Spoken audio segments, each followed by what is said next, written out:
Welcome back to another intuitive video where we are helping you get through this S1 exam, making it really easy for you. And we're going to be tackling a probability question, and specifically when they ask you to draw tree diagrams and use tree diagrams to make calculations.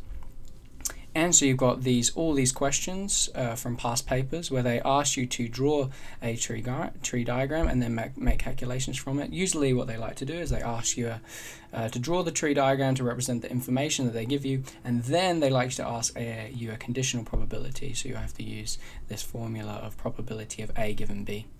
But we'll go through that type of question. So you can see here, draw tree diagram, draw tree diagram, draw tree diagram. They're all there and from what paper they are from. And also I've put in some questions here as well when they don't explicitly ask you to draw a tree diagram, but it's really good to draw a tree diagram to get a grasp of what's going on and then use that tree diagram to make the calculations that they ask for. And we'll do an example of that in this video as well. But you've got all those questions there from past papers and all of the extracted answers for you there. So you just run through there and you'll get a great grasp of this style of question. But we're going to just do a couple of questions when they ask, directly, and when they don't actually directly ask you to do it, but you still should draw one, tree diagram. So let's do this question. So they love to do this. They'll give you a situation, and in the situation you have end of revision course in mathematics. Students have to pass to gain a certificate. So they have to pass to gain their thing, and they get their certificate. And the probability, so what I like to always do is to write out what they give me. So the probability that they pass, so I'll read through it first and then I'll write down the relevant information. The probability of any student passing the test on the first attempt is 0.85. Well, I mean, for you it will be 1.0 because you watch these videos, but for these scrubs they're 0.85. It's still pretty good actually. And those students who fail are allowed to retake the test once, and the probability of any student passing the retaken test is 0.65. So you have the probability of them, let's say, passing on the first try, let's call that P1, is 0.85, and then that means the probability of them failing on the first try is 0.15, right? Because it'd be 1 minus this. And they also tell you that, so if they do fail, they can retake. So let's say the probability of them passing on the second try, well, that's going to be equal to 0.65, right? Okay, so I just write down some relevant information. And then they ask you to draw a tree diagram to represent this information. Well, we can do that quite easily. Well, let's think about it. On the first attempt, there's two things that can happen. They can have a pass, so we can say, P1 or F1, so that's them passing or failing on the first attempt. Well, that probability is 0.85, right? And the probability of them failing on the first attempt is 0.15.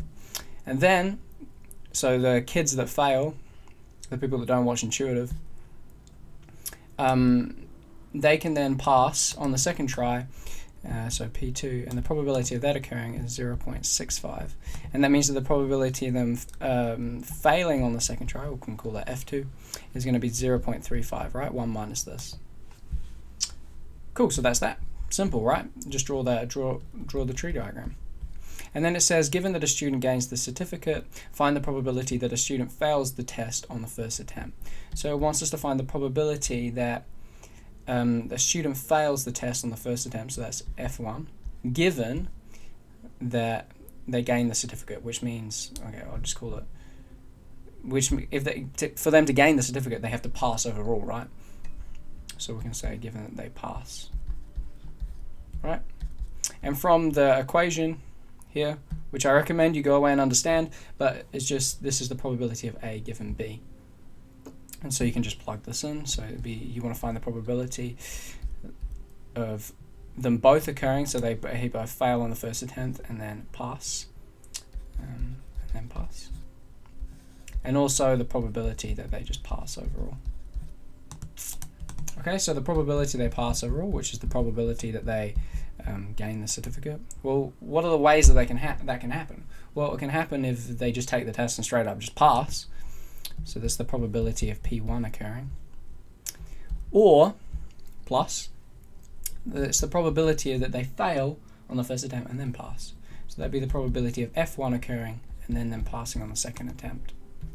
So let's just think about what these values would be. And with most of this probability stuff, it's quite, I'm going to use the word intuitive, but it just is common sense. So what's the probability of P1 occurring? Well, it's 0.85. Plus, what's the probability of F1 and then P2 occurring? So they fail, then pass. What is that? Well, that's going to be the probability of 0.15 times the probability of 0.65. Okay, and then you just plug all that into your calculator. 85 plus 0.15 times 0.65. So it gives you 0.9475. So that's the probability that they pass overall. So someone passes, someone, you know, just straight up passes and gets their glorious math certificate. 9475. Okay, so that's that. And then what's the probability that they both fail and then pass? Well, that's just simply going to equal to the probability of them failing on the first try. It's the same as this, 0.15, and then them passing times 0.65, right?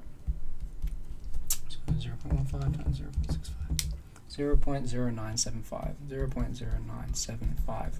Right, the probability of them failing and then passing is the probability of them failing on the first try and then passing on the second try.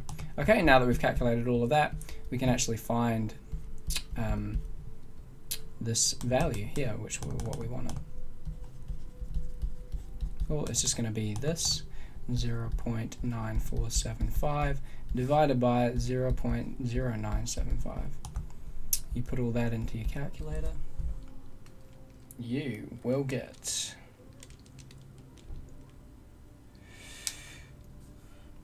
I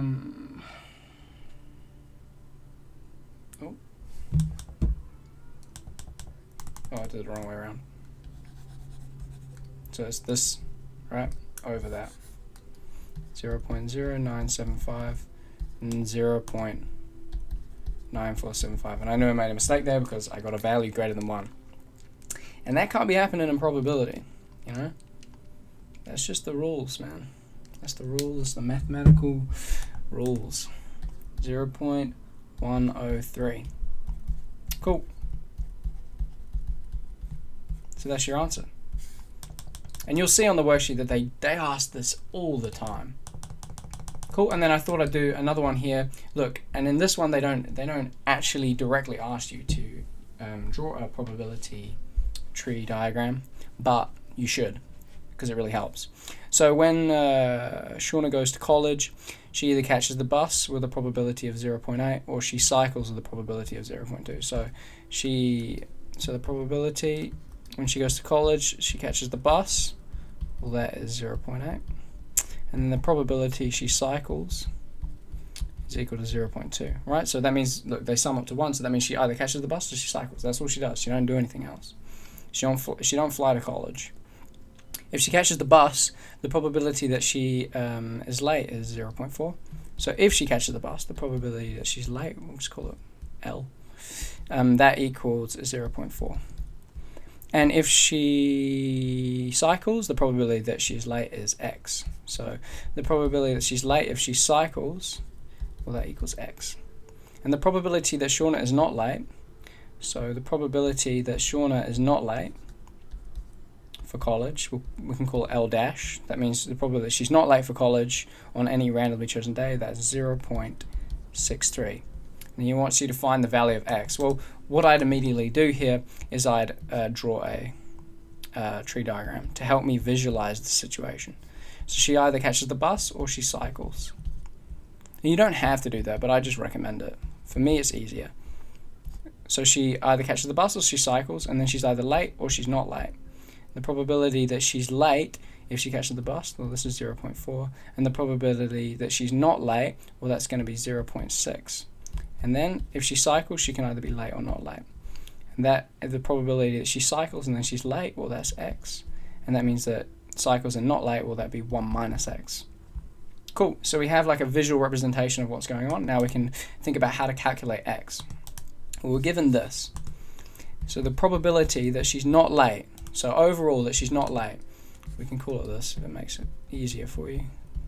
So this is overall, not for specific cases. Overall, well, this can only happen in two different ways.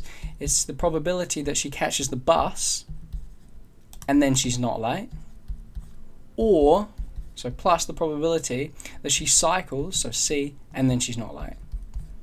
And what are these? This equals 0.63, right? And this, so what's the probability that she catches the bus and then she's not late? Well, that's going to be 0.8 times 0.6, and then plus the probability that she cycles and then she's not late. Well, this is 0.2 times 1 minus x. Right, and now we have an equation for x, so we can figure this stuff out. So we get 0.63 equals 0.8 times 0.6, 0.48 plus 0.2 minus 0.2x. So this gives you 0.2x equals 0.05, and so we get 0.05 divided by 0.2 is 0.25. So your x value is 0.25. And that's it. So two good representations of the tree diagram style of question, which they've asked a bunch of times. So go away, download the worksheet, go through, get a feel for it, and you're going to be Gucci when this question inevitably comes up. But that's it. Like it, just like it, subscribe, and I'll see you in the next video.